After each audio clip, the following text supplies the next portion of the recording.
பாஜகவோட கூட்டணி வச்சது யாரு குருத்தலா இருக்குங்கண்ணா?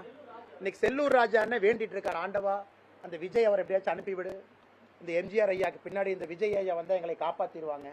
இதை ஒரு வெட்கக்கேடாக நான் பார்க்கின்றேன். அவ்வளவு பெரிய ஒரு கட்சி, 72 இருக்கக்கூடிய கட்சி, புரட்சி தலைவரார் புரட்சி தலைவி அம்மாவால் இருந்த ஒரு கட்சி, இன்னைக்கு அங்க இருக்கக்கூடிய தலைவர் கடையில பாத்திரம் விற்கிற மாதிரி வித்துட்டு இருக்கிறாங்க. அண்ணே நீங்க வாங்கினே 10 ரூபாய்க்கு 2 பாத்திரம், நீங்க வாங்கினே 10 ரூபாய்க்கு 3 பாத்திரங்கிற செல்லூர் ராஜா அண்ணன். விஜய் அண்ணனை வாங்க வாங்கன்னு இவரே கூட்டு வந்துருவாருன்னா, ஒரு விஷயத்தை புரிந்து கொள்ள வேண்டும்.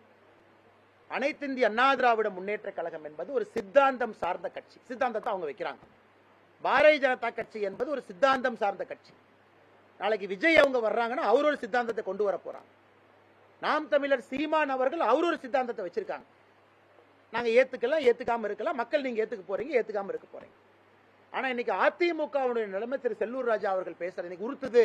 நாங்க பாரதிய ஜனதா கட்சியோட கூட்டணி வச்சது உறுத்துதுன்னு சொல்றவரு, அவரு கட்சி தலைவரை பத்தி சொல்லாமே.